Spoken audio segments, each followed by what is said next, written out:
Hey friends, Jordan Woods Robinson here from AMC's The Walking Dead and Blue Man Group, and this is PopXcast, where science fiction meets pop culture. We're a geek podcast for geek culture, so are you ready to get your geek on? Sit back, relax, grab some gluten-free, non-GMO popcorn, and let's dive into the world pop culture bliss.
I'm James. I'm Carrie. I'm Lacey. And I'm Lee at Just One More Fix, A proud member of the Gonna Geek Network. Just like the show you're listening to now. The opinions expressed are those of each individual host. Check out all the other podcasts at GonnaGeekNetwork.com. And get ready, because geekiness begins in 3, 2, 1. You are listening to PopXcast, where science fiction meets pop culture. Captain's Log Supplemental. PopXcast.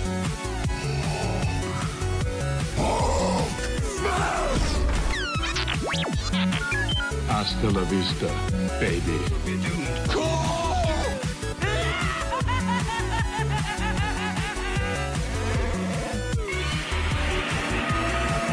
By the power of Grayskull, Autobots, transform.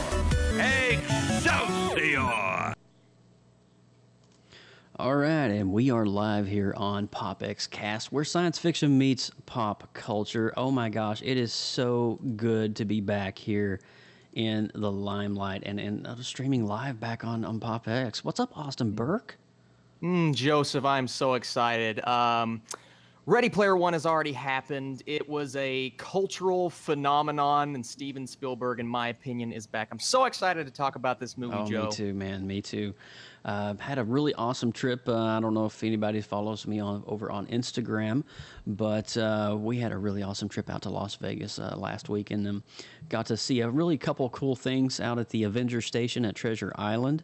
If you've never been to Las Vegas and you've never been to the Avenger Station, there's only two in the world. There's one in Europe and there's one here in Las Vegas. And it's a really cool walkthrough. It's a self-guided tour, but you get to see actual prop replicas from the films, and it was awesome to see that. And you get to see to scale how tall the Incredible Hulk is. And, of course, if you know me, I'm a kind of a Hulk fan, so I did pick up some Marvel comic Incredible Hulk. I guess you call them cufflinks. Yeah, that's fancy. So, yeah, fancy schmancy. But I had a great time out in Vegas. I got to go out literally into the middle of desert. It was crazy. It was awesome, but it was fantastic. Austin, what have you been up to? Man, since I've started my brand new job, I've not been up to much. That's kind of taken up most of my time. It's time to enter adulthood, Joe, and you get a lot less time when you start your career, that's for sure. But I have watched a lot of movies, and I've still tried to keep up with the whole internet thing. It's difficult, Joe. It's hard when you get out of college, that's for sure.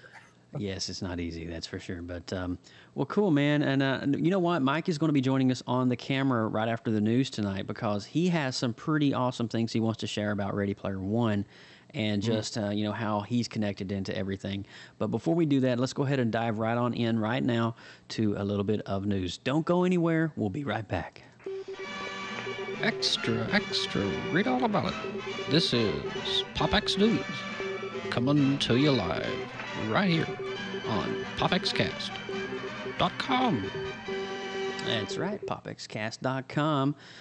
So I guess we should probably, do we even do the opener? We didn't even we went straight to the news. I mean, who needs it, Joe? Well, let's do the opener right quick. Let's not screw with Mike too much over there.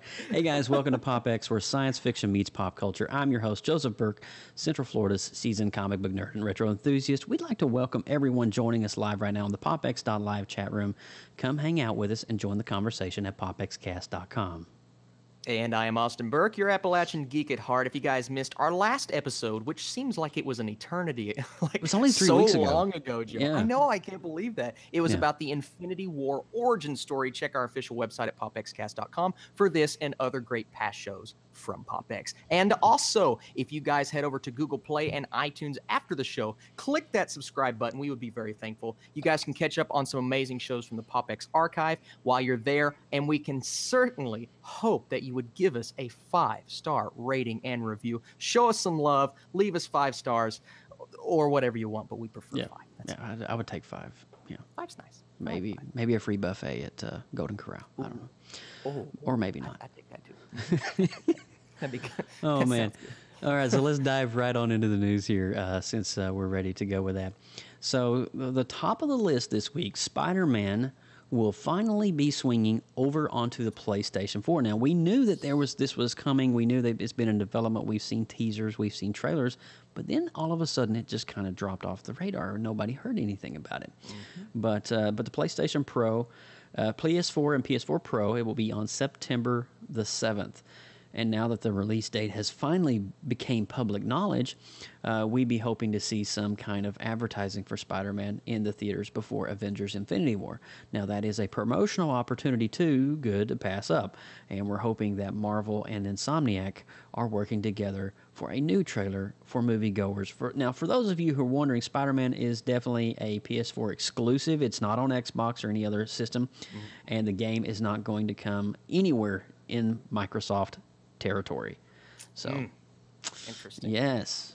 I don't know if you saw the trailer or the announcement for the release date for it, Joe, but this game to me, it harkens back to the old Spider-Man games, which I think is cool, but it's such an open world like style of play, and I love that Spider-Man suit. I think it's spectacular. You can go all over Manhattan. So cool.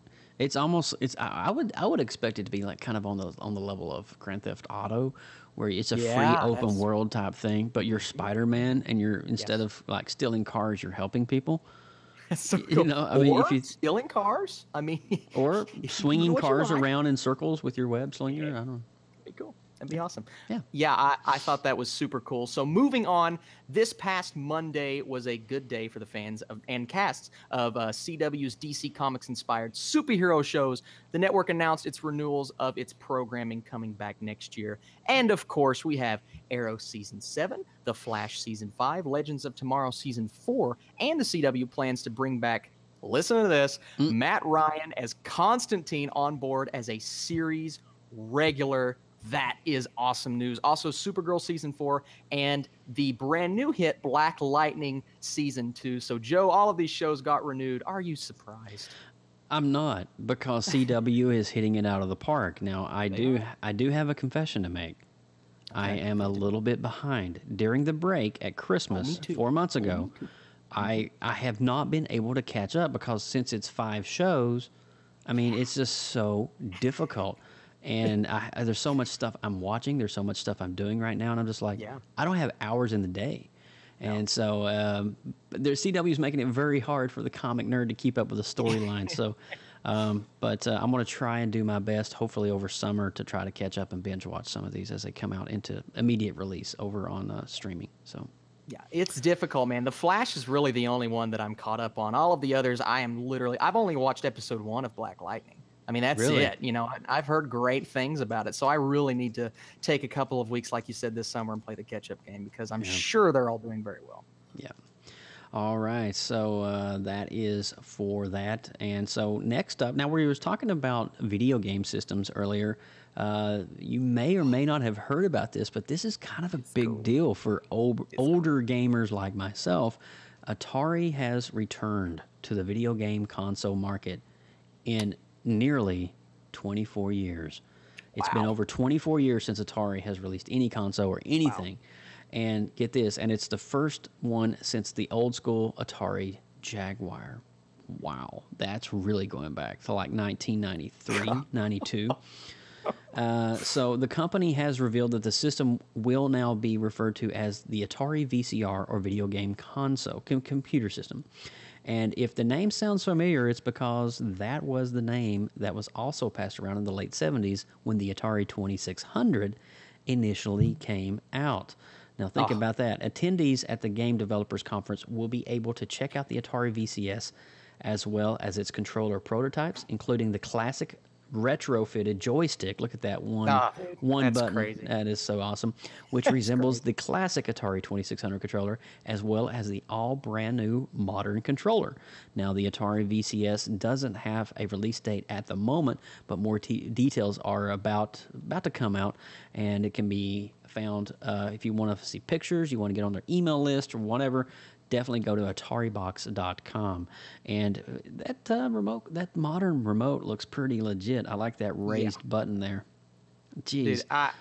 Dude, this is crazy. I mean, look at this. This is not just the perfect blend of old meets new. And even if you're a hardcore, like, oh, I'm staying away from Nintendo because I'm only about war games, because there are a lot of people out there like that. This is such a cool thing, and I expect a big hit. I mean, I don't know how this is not going to hit very hard. It's according on what the price is. I don't know if they've announced how much it's going to be or how expensive, but I do see this being a big hit, and I think the concept and the design is great. Well, there's 2 different kinds of platforms it can be. It can be a super platform like a PlayStation, which is kind of like beefed up graphics, GPU processing, and all that, or it could be more of a simplified system like the Nintendo Switch, where it's more of a universal base where you can play the retro games, you can stream content.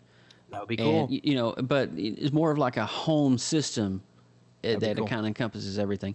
So, yeah, I don't know. It can be one of two. I've talked to several people about it, so I'm interested to see what the specs are on it so I can compare and contrast to the PS4 Yeah, that Xbox. sounds fantastic. It really does, man. It looks cool, it sounds cool, and I can't wait for it. Another thing that I cannot wait for is Indiana Jones, who is back. He is ready to embark on his next adventure. Speaking at the Empire Awards, Steven Spielberg confirmed that the 5th Indiana, I can't believe that, is starting filming in the United Kingdom in April of 2019. No details if Harrison Ford is still alive. No details about the about the story. You're horrible. He's old, man. He's old. You About are the story of horrible. are known at this point. Spielberg will direct, and Harrison Ford will return to his iconic role as the archaeologist and adventurer from Raiders of the Lost Ark, Temple of Doom, The Last Crusade, the one which shall not be named, and Jones's son, Mutt Williams, played by Shia LaBeouf in the movie that shall not be named, will not be returning.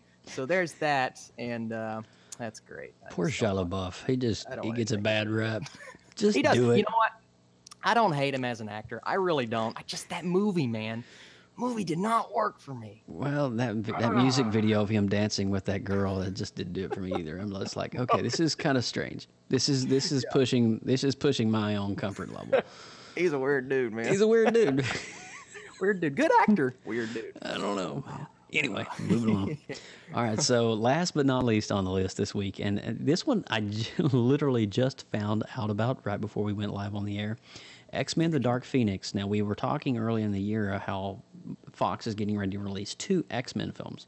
X-Men: Dark Phoenix is going to see some considerable changes before its release. Now, Simon Kinberg directed the film, is in need of multiple weeks worth of reshoots to change significant story points in the film.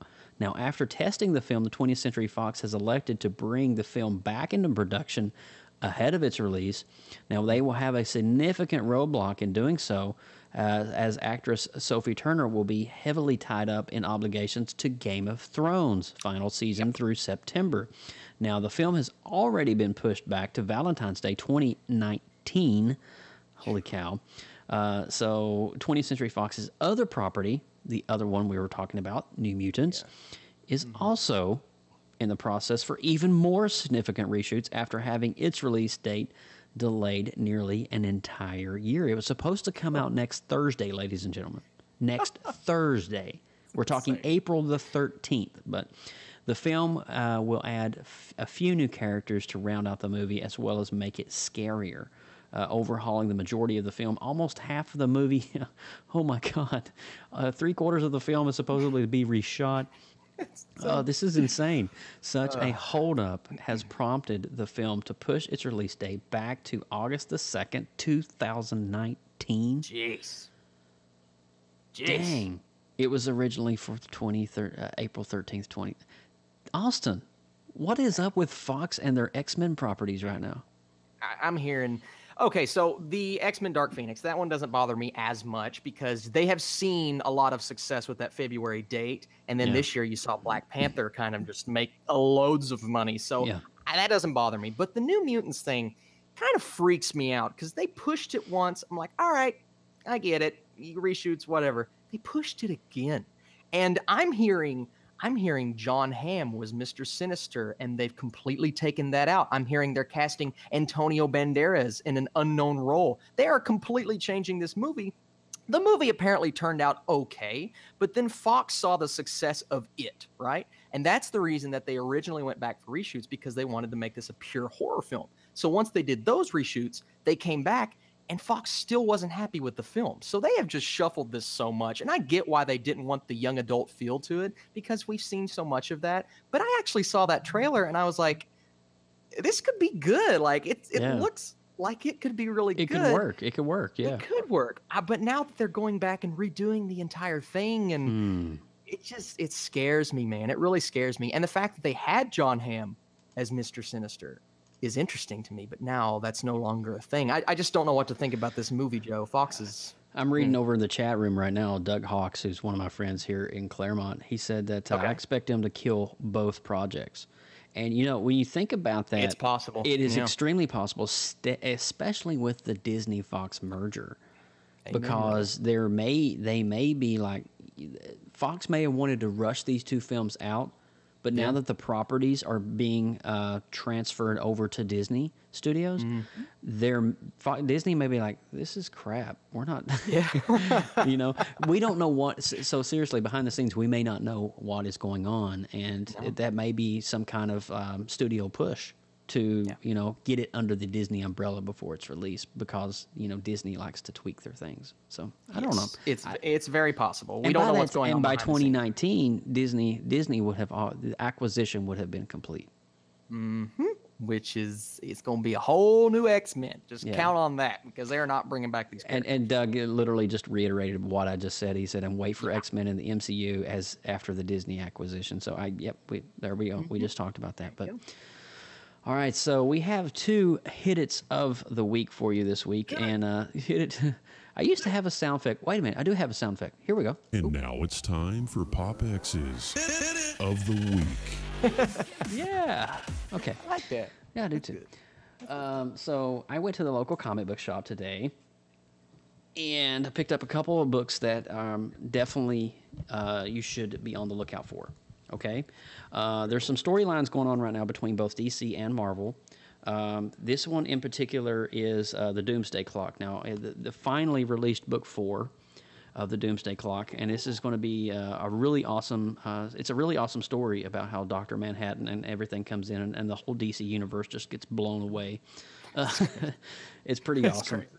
Yeah. So I haven't read that one yet, but now we're getting into the good. I think this is going to be awesome for me. This is Ultimate, World War Hulk. And so World War Hulk, this is 714.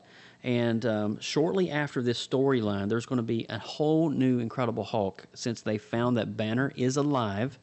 Banner is coming back to Marvel Comics.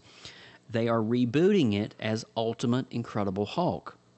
Now, cool. This is the precursor story to that. And basically, it's going to be told from the perspective as if the Hulk is the original Frankenstein monster, from a horror perspective. And so they're going with a more of a dark, not like, you know, he's the creature from the Black Lagoon or anything, but he's more of the monster that lurks in the shadows type thing. And so it's going to be an interesting take on that. And the next up I have here, this is Amazing Spider-Man 797. And look at the Green Goblin. Look at that cover, man. I love that. Isn't that a great, beautiful cover? Wow. So you heard me right, ladies and gentlemen. This is 797.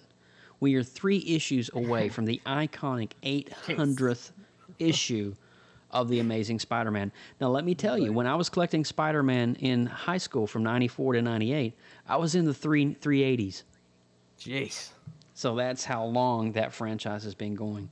And last but not least, for the first hit of the week, I went out to Las Vegas and I went to world-famous Torpedo Comics. Now, Torpedo Comics is at all the San Diego Comic-Cons. They're known around the world for their amazing library of vintage comics. And I went in and was able to purchase one that I've been looking for a while on eBay, but this guy had it like literally right in front of me, so I had to buy it. It's the first appearance of the Red Hulk. Red Hulk #1, and this, of course, if you don't know the story, Red Hulk, he is the General Thunderbolt Ross. He took the serum and turns into the Red Hulk. Awesome buy. Now, the second hit of the week. Oh, boy. Oh, dude, I love it. It's my favorite. So, playing the show. It's this thing. So cool. I mean, seriously, this is the Infinity Gauntlet. All 6 stones. And so I'm going to put my hand, I'm literally, if you can see, there's a bar there. Can you see the bar? Can you see the little rings you put your fingers in? Oh, yeah. All right. Oh, yeah. So I'm going to put my hand in here. Watch what happens. Oh, I didn't know you controlled it individually. Oh, wow. So I'm just going to rest it on my shoulder. And so you can lock it, which is kind of cool. So I'm going to lock it. See, so if you want to display it like that, you can do it. Oh. And if you hit the Soul Stone in the middle,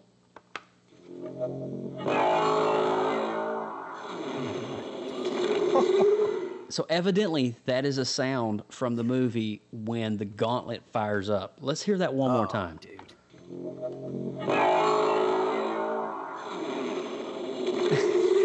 Can you imagine when Thanos puts his thing on and you hear that sound and you're like, I heard that on PopX first.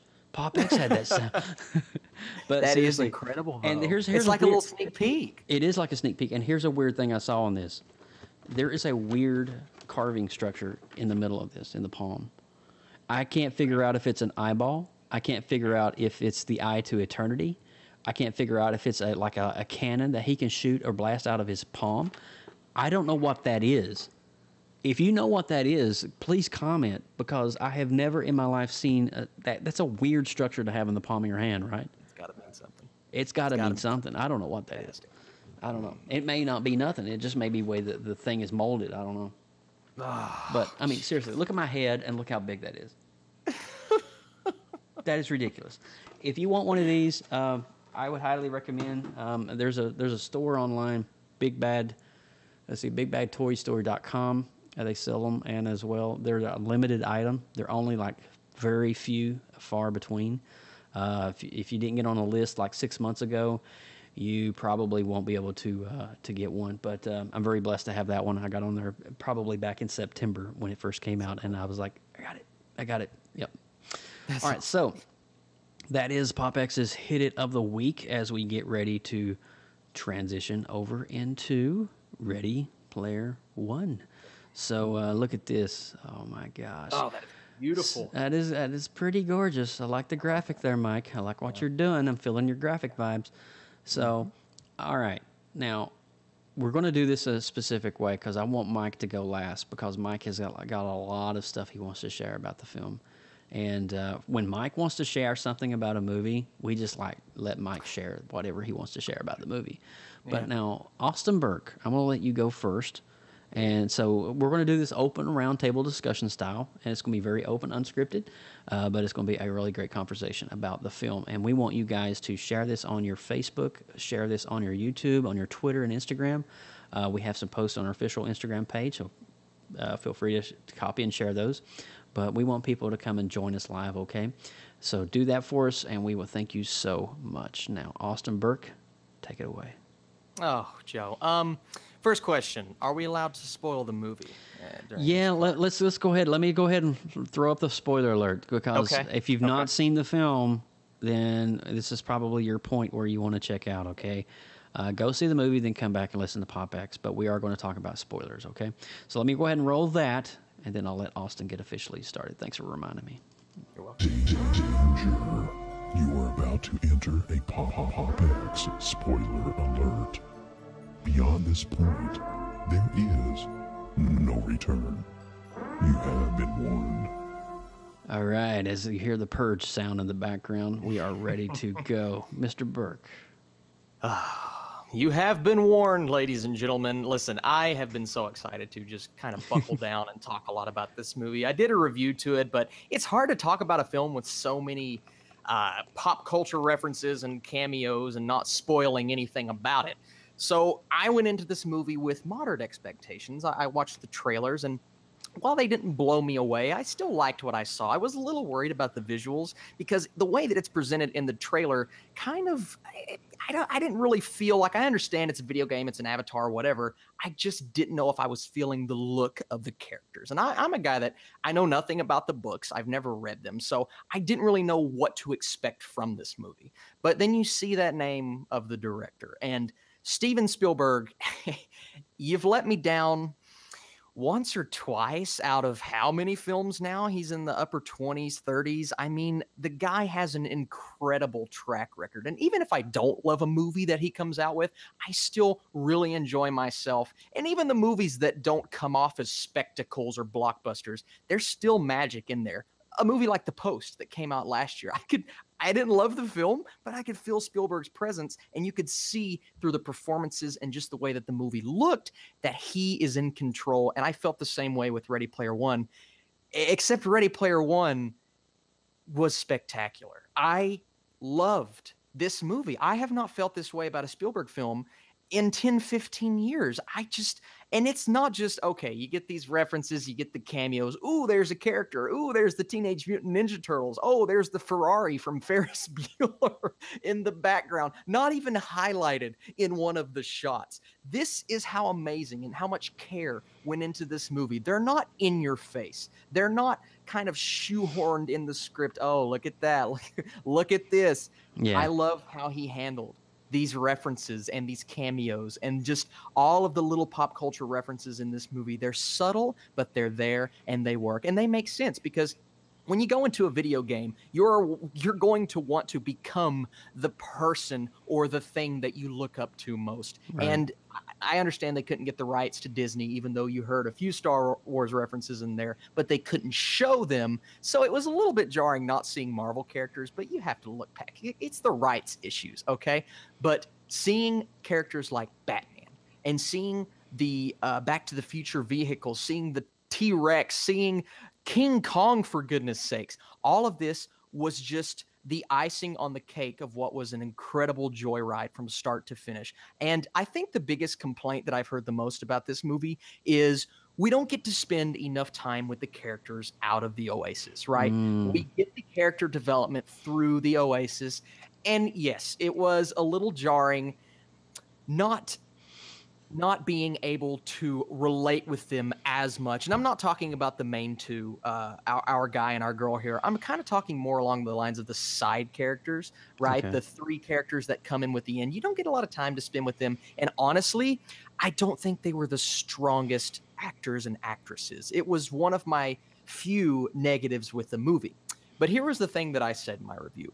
This is a movie that puts you in the bodies of these characters within this world, right? And this is a world that you don't want to be living in. The reason that they go in the Oasis is to get away from their normal lives. So I think the way that Spielberg portrayed these characters is when you're getting to look at them in real life, you don't relate with them as much as you would, say, a character from another Steven Spielberg movie, because that's how real life is in this world. It's boring.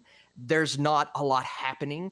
And it's just somewhere that you really don't want to be. Now, when you're in the Oasis, that's where you get the character development, right? You get to see even the most minute characters.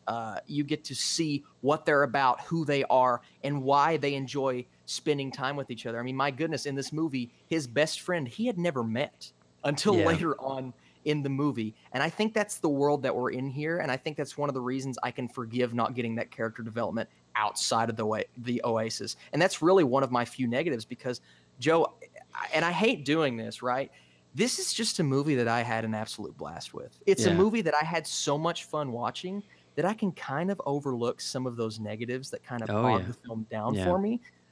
It's probably the coolest looking movie that I've seen in a long time, because like I said in the trailers, the special effects kind of bothered me, right? But when you get in and you start watching the film, you realize that the Oasis looks like a video game. It kind of feels like a video game. Because it is a video game. It is a video game, but you get that realism. You get emotions. You get the eye movements and the mouth movements in these characters. And our lead, I believe his name is Ty Sheridan. I think that's his name. He's fantastic. And he's a guy that I saw in Mud, and he's Cyclops in X-Men, if you guys don't know that. He is a fantastic lead character, and I loved every bit of him on screen. And then our main girl, I can't recall her name right now, but she was actually in a movie a couple of weeks ago that came out in a few theaters called Thoroughbreds. That's my third favorite movie of the year right now. She was phenomenal. Yeah, she's phenomenal. Awesome. She's a great Ready actress. Player One is my second favorite movie of the year. So she is a girl that is just coming up, and she is absolutely fantastic in what she's trying to do. You have two great leads. You have a fantastic bad guy in Ben Mendelsohn, and you have some crazy, awesome supporting characters within the Oasis. I thought T.J. Miller was hilarious as the film's villain. And I just had a fantastic time. I could tell that was his voice immediately right off the bat. I was like, oh my God. As soon as he comes on screen, man, I'm like, that's T.J. Miller from Deadpool. Yep. And you know what I loved about his character, Joe? You never saw him. You never saw his real life. No, you never did. It's the kind of guy that just comes in, he builds everything up for 10 years, and he's the coolest guy on the game and he can defeat anyone, but he's probably the kind of guy that's just sitting at home on the couch, not doing a thing, you know. He's I kind of picture him. Do you remember the point in early gaming when the Leroy Jenkins thing went around? Leroy Jenkins. Leroy Jenkins. He's kind of like the Leroy Jenkins of Ready Player One, I think. He really is. And Yeah. I think the way that Spielberg just kind of he played to all of the 80s fans and all of the people that are around that age, but he also played to the video game lovers, man. I mean, they're throwing around like poning and just like video game terms. Spawning, like who throws around? These are terms that are going to be inserted into the dictionary at some point because they're becoming so popular. I mean, heck, I use them all the time, actually. So yeah, I mean, it's just that's what Spielberg does, man. He pleases the old crowd, he pleases the new crowd. Yeah. And I've heard some people that don't like the movie, and I get it. I don't really know how you feel if you've read the book because I've never read the book, but I'm actually hearing online some people don't like the book as much, and they're actually kind of surprised with how good the movie was. But that's just what I've heard from a couple of my. That's interesting. That's an interesting take on it. That's what I've heard. So, and I heard they changed it very much. They're like the Shining scene, and the race scene, and I'll let you talk about it in a minute, Joe. But those are two of my favorite scenes. The Shining scene is apparently not in the book. So that's just one of the things that Spielberg changed about the movie. But I've talked enough, Joe. I want you to take over. Man. I loved it. I loved it. You're giving me great talking points, man. You're giving me great talking points. For me, honestly, and now this is coming from an individual who has never completed the book. I've read a couple of chapters, and then life happened, and I I had to figure out how to like balance my time, and I was hoping to be able to finish the book before the film came out. But sadly, that wasn't true. Now, going into the theater as a complete novice of this universe and of this book and of this lore, if you will, I was blown away because being a child of the 80s myself and being as much into pop culture as I am, when I was watching a lot of these cameos and these Easter eggs and all this craziness going on, I was like, holy cow, there was Freddy Krueger. There was Jason Voorhees. And of course, you Chucky. I don't want to spoil too much about what he does, but it's pretty awesome. That line, the line defense. It was just really mind blowing for me. And Steven Spielberg, I don't know if you captured this at the first, but when the movie opened, it was the retro intro to Amblin. It was the 80s intro to Amblin. Yeah, and I caught that immediately. I'm like, oh my gosh, he just went back 30 years. And it was awesome. And here's the thing. One of my favorite films of all time is a movie called War Games with Matthew Broderick. Yes. This movie kind of had some framing and some like, there was dialogue in the way that the villains were. It kind of felt like I was back in the 80s watching an 80s thriller, sci-fi thriller like War Games. That's what it felt like. Yes. I mean, and he captured that nuance, that essence of that retro 80s style perfectly. And even the frames of the shot and how they were just like depicted the villains or the heroes. There's certain scenes in dialogue where the camera's kind of down at a lower third angle and it's looking up and it's like, wow, that's kind of retro-y looking. And even some of the scenes themselves had kind of a old school vibe to it. And I really appreciated that. But got to read the rest of the book then if you like War Games. I'm reading Doug Hawk's comments over here. Cool. But for me, though, diving into that world, and I'm a gamer. You guys probably already have picked up on that. I love to play Call of Duty.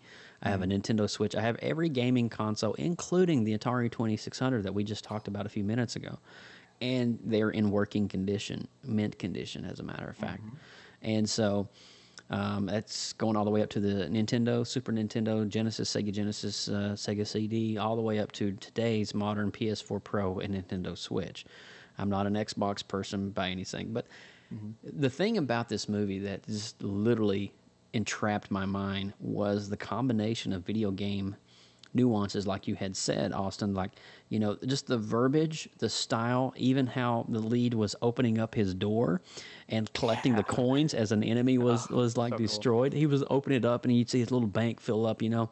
And I was like, oh my God, that is so cool, because, you know, if you lose coin, you die. It's, you know, it's almost like a form of XP. Yes, I did have a Sega Dreamcast, Luke, but it was really awesome though. Because I see all these little things that he had thrown in there. So he either knew about it, or he had to have a team to research the actual world of video gaming to capture it in its true essence. And it almost was like Second Life on crack. I mean, you know, remember Second Life when it came out in like 2006 or something like that? It was crazy. On crack. Yeah, but it's like it's so much more. You know, because you can be any character in pop culture that you want to be. And I love the fact of how this entire movie is based around the scientist, the lead video gamer, the programmer. What was it? Holiday. Yeah. And forgive me on the names if you Ready Player One people, because I am a novice. I did state that at first. But it was like 4K Second Life. That's pretty good, Duck. But you know, Halliday, you know, it was interesting because it's like a modern day Steve Jobs, but he's an introvert, and he's not very social. There's things that he wanted to do before he died that he didn't get to do, and I think that's beautiful because they get to relive parts of his life and make those things happen that he wasn't able to make happen for himself. Didn't you feel like a Garth flavor from Bill and Ted as well? Like just the way that he kind of like he was George Carlin, you know. He was the George Carlin. Yeah, he really was. Yeah, and that was beautiful. And then Simon Pegg, you know, can we just talk about Simon Pegg for a second? I mean, this guy is popping up in films everywhere, and these are blockbuster films. I mean, he's been in Star Trek franchise, and just seeing him now coming over into Ready Player One as one of the leads as well. It was just amazing. And I love that guy. I love his acting. I love everything about Simon Pegg. I could actually do with more Simon Pegg. I'd like to, he's not in the MCU yet. I think we need to bring Simon Pegg into the MCU. 100%. 100%. The extra life scene, the coin that ended up being his giving to our main character, dude, audible response from the theater. Just like cheering and screaming. That was one of my favorite things. Yeah, we got a really nice response last night too, because there was a lot of guys crying. You look over and they're like, "Oh my God!" I was like, "You're 55 years old. What's wrong with you?" You weirdo. Stop it. Maybe on Avengers when Cap dies, but not right now. Oh, it's too early for that. But overall, man, it's just it makes you think about what gaming could be. Yeah, you know, it makes you think about the evolution, because right now we're entering the world of VR. I mean, if you look at the show card for this week, you know, he's wearing the headset and he's got his VR visor on. We have VR now. We're there. I mean, we're not far away from that, folks. Yeah. And we, Doug Hawks and myself actually did a thing over at Disney called The Void, and it's this interactive VR experience where you put on this suit and you feel cool when you get tasered from a stormtrooper, or you know, you feel the firing of your gun in your hand. And I mean, so check that out. So I mean, we have this technology now, and so this is not too far-fetched for us in our minds and brains, because this is more of a reality than it is, you know, like a Stanley Kubrick or some kind of crazy Ridley Scott science fiction epic classic. This is more of like, yo, this could really happen. This is not too far from science fiction. Does that make sense? Yeah, absolutely, man. Even though there's no Halliday living today. That's true. You know, I mean, our Halliday was Steve Jobs. I think our Halliday was Steve Jobs, and when Steve Jobs died, I think you know, Apple's never been the same since. That's true. But yeah, I think Halliday maybe even be like a homage to Jobs in some way, even though the two competed in the film in the headlines. It's true. I think. I mean, it was interesting. It's interesting. Yeah. You start pulling it back, but I love the corporate overlord feel to this movie. One of my favorite scenes that wasn't the Shining scene or the race scene was the scene where you have these guys feeding this information into his ear. He's bringing up the Ferris Bueller references, the Breakfast Club. He has no clue what he's talking about. He has no clue. The guy, he is the prime example of a corporate overlord that's just trying to do this and do it for the money. And I think that was just a great little, like, it's subtle symbolism, but it's symbolism. And I thought Steven Spielberg throwing that in, I thought that was fantastic. Oh, yeah. And he's so good at what he does. I mean, Steven Spielberg, even a film like this, I mean, let's be real, 85% of the film is CGI. Well, 80%, 80%, maybe 83%. I don't know. But he's taken a CGI frontier and made it a story that we feel compassionate about. That's Steven Spielberg. Yeah. And the characters, to me, were more compelling in the CGI world than they were in real life. Because in real life, it was kind of... Did you notice the color tones that they used in real life? I did, and I loved that. I love color tones. I always pick that up because, you know, reds encompass evil, and blue encompasses good or calm, and then orange is kind of like your cautionary. And then, but when you start kind of... what do you say, like mapping it out and kind of bleeding the colors a little bit, making it dull, it kind of gives the whole movie a little bit of a dull vibe. But I think Austin Burke just left. I think he's gone. Welcome back, Burke. Sorry, I don't know what No, I was just saying, though, you know, you could tell how he's bled the colors down a little bit in the real world. Yeah. It's a huge, stark difference. Like, if you was to see the frames side by side, like the real world, dark and dreary, Blade Runner-y, the Avatar world, vibrant, neon colors, luminescent. And every place that they went to within that world, there was even like subcolor tones. Right at the end, you have that big gloom and doom castle. Even doom, right? even doom. And you've got the reds and the darks, and then like when they're on the dance floor, you've got the purples and the vibrant colors. Man, what they did with color here was spectacular. Yeah. I mean, it's just everything about this movie is. It's one of the things. When I was in high school, I had a English teacher, and then we'll go to Mike. But I was in advanced placement English. This is English level 5 for a high school student. And he taught us about colorism that was used in all films to dictate what scene was happening. So there's color nuances that's added throughout all films to kind of give you a vibe. You know, like I said, the reds, an evil scene, and the blues and the greens, more of a calm scene. That's why when you watch Lord of the Rings and you're in the Shire, you know, you see these vibrant greens, and you know it's a relaxed, calm state. You know that nothing bad is going to happen in the Shire. You know that. But then you get you know, hundreds and thousands of miles away, and you get the reds and the fires and the evils, and you know. It's a great example. Think about that. All right. So with that said, we have Mr. Mike Ippolito getting ready to hop in here and join. Well, look at that beautiful man beast. What's up, you? What's going on? Give us some Ready Player One, Mike. I'm excited. Oh boy, I don't know where to start. I mean, I've read the book 3 times, and I don't read nothing 3 times, including my mail. So nice. But and I've waited a long time for this movie. Back in, I guess, about 3 years ago, my son was about halfway through it when he told me about it, and I've heard the name before, but I just never, you know, really got into it. And then about halfway reading it through the first time, he had mentioned that they were making this into a movie. So it's been 3 years in the making. Plus, the author Ernest Cline sold the rights as soon as the book was released in 2011. So it's been about 7 years in the making. Wow. And basically, I just wanted to share a quick experience as far as seeing the movie for, I guess, the first and second time. I've seen this 4 times already. Wow. And I still haven't had enough. Nice, So, Mike. But we initially went to see this in IMAX, and the IMAX version of this actually just destroyed this movie for me. We left the movie theater with headaches. I mean, problems with the eyes. I mean, it wasn't just me. It was my kids as well, and it was just a disappointment to see this in IMAX. I don't know if it just wasn't formatted right or whatever it was done, but so I decided to see this movie in a Dolby Cinema. Okay.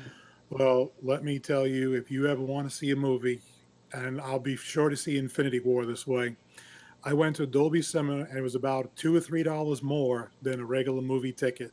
And to sit in this theater on a recliner with no less than 100 speakers all around you and in your chair.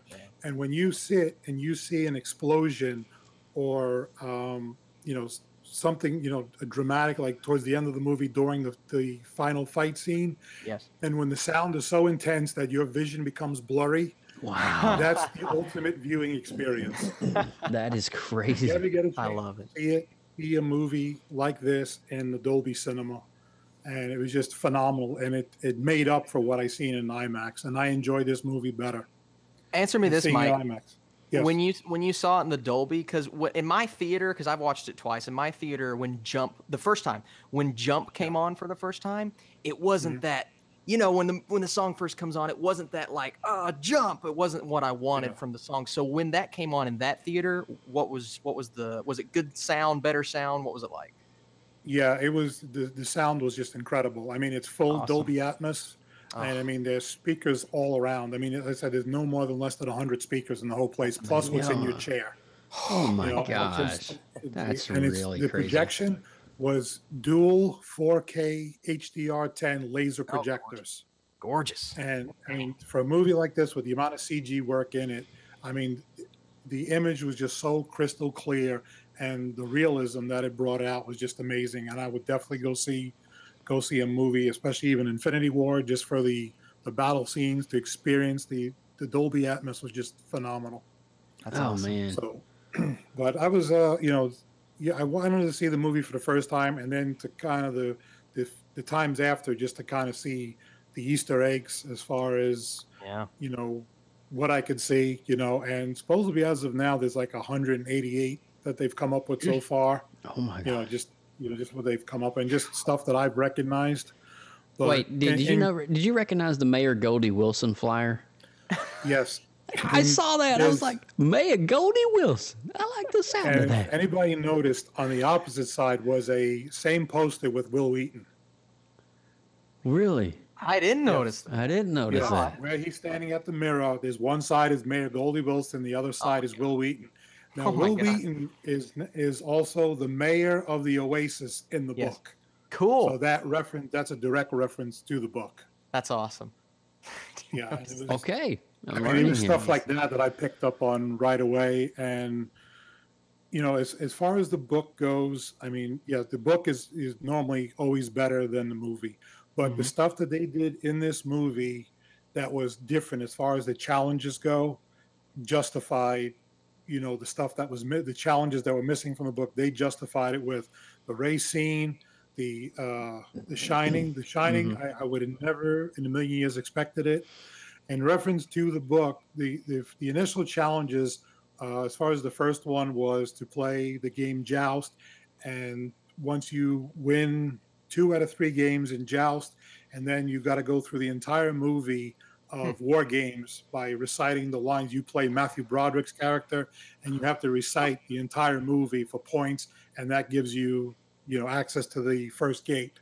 Now, nobody really wants to see, somebody playing video games for a while, so I could see why they changed that up as well. Yeah. And as far as the second was also video game related, and that's also playing a video game. So to put something in The Shining justified from taking away from, certain aspects of the book. Wow. So, and I mean, the one pivotal scene that I actually, heard about was the distracted globe. That was one of the first things that Steven Spielberg wanted in this film, was the distracted globe, because it is a turning point in the book. And the visuals to this were taken out of the book word for word. Really? The description of the club and everything that was going on was portrayed on screen perfectly. Awesome. My gosh. And awesome. it was just, I saw it and I said, this is exactly from the book. When you read something, you visualize for yourself and now see it on the screen. That was the right vision you had for what you have in your head to see. And it was just absolutely phenomenal, the amount of work. But and the end scene where you see the Iron Giant, a pivotal part in the book is they use the Gundam to fight the Mega Godzilla. Well, in the book, it's actually Ultraman. The story behind that is that there are two companies in Japan fighting for the rights of Ultraman. So that's why they couldn't get the rights to use Ultraman in the movie. Wow. So that's something that I did here. And to have Ultraman would have just pushed it way over the edge for me, because seeing it in the book, I mean, it's a pivotal scene at the end. Wow. And just the amount of, nostalgia that was in this movie, and the amount of properties. I mean, the movie had a budget of 175 million, and just these properties alone, I mean, just to get to some of the rights to these could have been a fortune. But when you're somebody like Steven Spielberg that calls the company and says, we would like to use your property in our movie, the answer they usually give is yes. Yeah. It does that's nothing how but they promote got their away with company. a lot of it. Yeah. And I was blown away. And to me, and my son had pointed out to something to me as well after the movie was over. From what we know of the book, it seemed like the movie was rushed. I guess they wanted to get certain scenes that they felt necessary to use from the book. And as far as character development, it's just kind of like the characters were thrown out there. And if you've never read the book, they explained it enough that you knew who they were. But in the book, as it goes on, you learn a lot about the characters and, the developing relationships. And, I think what the idea was to get it to fit it within a certain 2-hour time frame, that they had to trim this stuff down and to get it to a point that they get the story out there and just kind of, break it up and take out certain things that, such as like character development. Let me ask you a question, Mike.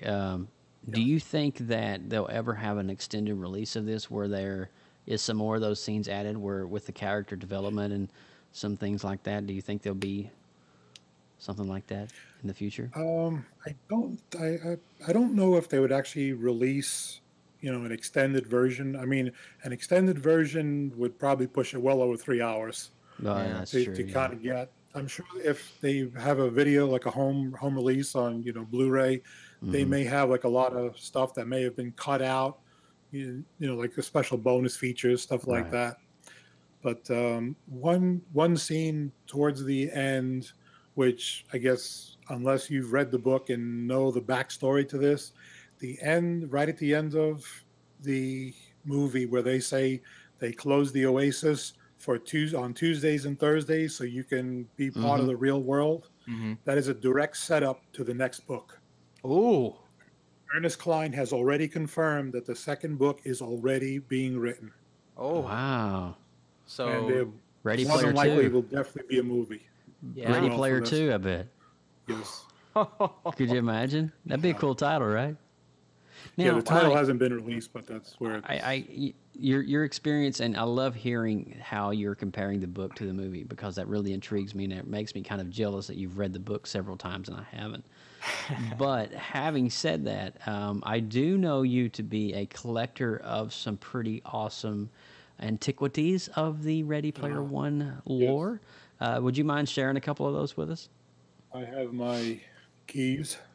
Oh. That is cool. That I had to get. Now, I have to ask you, where do you get the keys, and are they still available? Yes. Hot Topic is, I guess, the premier merchant for all things Ready Player One. Hot and Topic, I think it was about $12 for the box. Really? Yeah, it wasn't that expensive. Bad. That's not bad at all. What challenges did you have to complete for the keys? And have you found the Easter egg yet? Nope. Have you met Halliday yet? Did you sign the contract? You have not met Halliday yet? Because you're the only one I've seen with the keys so far, so it's pretty impressive, Mike. I think Austin Burke is literally an Easter egg for PopX. I think he is our own Easter egg. I mean, you're so shiny. All right, go ahead, Mike. The only what I got out of the IMAX theater was a commemorative ticket. Oh my gosh, that's a ticket right there, dude. And my prized possession is right here. Ready Player One, Ernest Cline. Wow. Oh, wait for it. And wait for it. I'll find the page. Stuck. Be gentle. Be gentle with the pages, Michael. Stroke it. Don't tear it. Oh my gosh, are you serious? Look at that. I got the autographed copy. Autographed Ernest Cline novel. No. Yes. Now, did you get that in person? No, that was a special order. They had only 500 of those. It was actually, you just got one of 500. Jeez. Jeez. So I did buy 2 of them, actually. I gave one to my son. I have a big gold glove.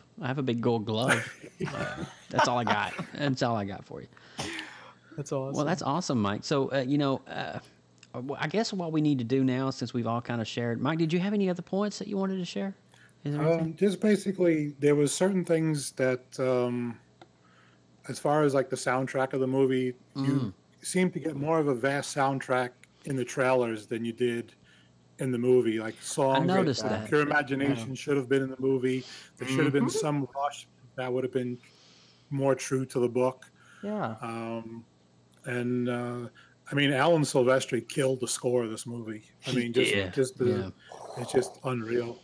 My goodness. But I mean, all characters. I mean, I enjoyed the actors. The one actor I didn't really care for. I guess maybe if she's maybe not be, that experienced, is Lena Waithe. She played H. Helen Harris. I agree with you. Yeah, that was. It seemed like she was either just trying too hard or I don't know. It just seemed like the acting wasn't on point. And as far as the other 2 characters, besides the main, the actor that played Dato, he wasn't too bad. And then the other kid who played Sho, he really didn't have a whole lot in the movie. But he's referenced as Shoto in the book. They shortened it down, the name, because there was one Japanese, the character of Dato is Japanese, and Shoto is all Japanese, but I guess to kind of maybe toss it up a little bit, they changed it to Sho to have one Chinese character. Interesting. In it. That was something that they had added. And as Parzival and Wade Watts, Ty Sheridan, I think he nailed it. And as far as Olivia Cook for Artemis, I thought she was great.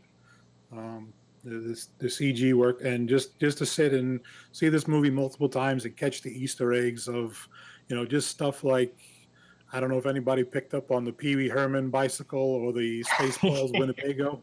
Yes, in the background, in H's shop. Yes, in the background, and just to see stuff like that, it was unbelievable. It was really enjoyable movie, and I was not disappointed for the changes that were made from the book. They did not disappoint on screen. I think The Shining just killed it. I actually thought that second challenge was better than the book. And even as someone who hasn't read the book, I am totally down with everything that Steven Spielberg put into this film. Yeah. Because I feel like now I've got more than the book, kind of, So I think that's really, really, truly awesome. Now, before we wrap up, guys, we're going to give our quick score. Now, if you're able to score this on a 1 to 10, now you can use points like 0.2, 0.3, 0.4. I'm going to start with Austin because he went first tonight, and then I'll go, and then we'll let Mike give his score at the last. All right, awesome. Well, Mike, I have to agree with you on the point of H. I thought H was great in the Oasis, but the real-life version, is a little, I don't know, not as strong as the other ones to me. But overall, I dug this movie a whole lot. I'm going to give it an 8.8 out of 10. Nice. Very high score for a great blockbuster. And if you guys haven't seen it yet, go catch it in a theater. It's worth the experience for sure. All right, and so that's an 8.8 from Austin. Now, I was actually sitting in the theater during the credits, and I already had the score in my head. And so I knew, for me, I'm a child of the 80s. So you start throwing me these 80s pop culture references, I'm immediately going to go back to the good times like 83, 84. Yeah. And my mind just goes back to that nostalgia. I live and breathe 80s. Mm-hmm. And so with all of that said, I'm going to give Ready Player One an astounding 9.0. Boom! It's a nice score, man. Yeah. All right, Mike. For the exceptional, the minor, as far as like the actor goes and the soundtrack, and I think to me it did the book justice. Mm-hmm. And I can't say I had any disappointment, other than just the soundtrack, a little bit of the acting, but I'm going way off with a 9.8. I love this movie. I'm going to go see it. the Nice. 5th, 6th, 7th, and 8th time, and I'm pre-ordering the 4K Blu-ray when it comes out. Oh, I'm going to get it too, man. I'm Wear going to that get it thing too. out. I love this movie, and Yeah. I can't get enough of it. Awesome. Oh, man. So we have an 8.8, a 9.0, and a 9.8. Average mean of about a 9.4. Oh my God, guys, that is so freaking awesome. As you can tell, PopX truly soaked in this film so much. And if you love nostalgia, you love those retro moments, and you grew up on movies like Teenage Mutant Ninja Turtles and Pee-wee's Big Adventure, this movie is going to blow your mind with all the Easter eggs and references, and just everything that's been riddled throughout the storyline is beautifully done. And hey, come on, it is a Steven Spielberg film. And I just dropped the mic right there. But so Darth Baca over in the chat room, he says he's giving it an astounding 10 out of 10. Awesome. Yeah, Darth Baca. What a score. Nice way to go. And Doug, if you want to share your score, you can, Doug. Before we go off the air, I'll say it live here. But all right, so we're going to wrap things up here on PopX. Man, I tell you, that was a fun episode. I can't believe an hour just flew by. It did. It's insane. But so Austin Burke, if you don't mind, let's do the little bit of the outro here. Get her done, son. Well, I am Austin Burke at the Burkinator. You guys can find me on the Stardust app and on YouTube doing movie reviews and such. We are also part of an amazing network, us PopX, called the Gonna Geek Network. For all things even more geeky, head over to GonnaGeek.com and check out some amazing podcasts on our home network. Also, check us out on social media. You can find us on Facebook, Instagram, Tumblr, Twitter, and Pinterest, all at PopXcast. Send comments and suggestions to us via email at popxcast@gmail.com. And for future and past shows, we're revving up to Avengers Infinity War. You guys can visit our official website at www.popxcast.com. All right. And, oh my gosh. And so Doug just gave his score. It's a 8.5 for Very anyone nice. out there. So Doug is kind of like my nerd enthusiast at church. So and I am Joseph Burke, aka at Joseph Burks on the internet. And of course, hats off to my amazing always Team PopX. That's it for this episode. And so I'm holding it in my hand here. I'm gonna bring out the glove here for a second. But so I'm just gonna let the Infinity Gauntlet rest upon my breast as I finish this out. And so if you see a guy wearing a giant glove like this asking you to come into his minivan, I'd probably go. Help me. I'd say, come on, big boy. I'm waiting for you. You know what I'm saying? All right, so, all right, shut up, Thanos. All right, so we're out of here. All right, guys, we are out of here. Thank you so much for listening. Thanks for downloading, and we will see you next time on Avengers Infinity War. So we may try to do one before Infinity War, like Infinity War predictions, like of the week before Infinity War, and we'll do one right the weekend of Infinity War. God. So that's going to be so awesome. All right. It's going to be great. All right. With all that said, take care, and we'll see you next episode, episode 75. Oh, my gosh. That's a lot of episodes. That's a lot of episodes.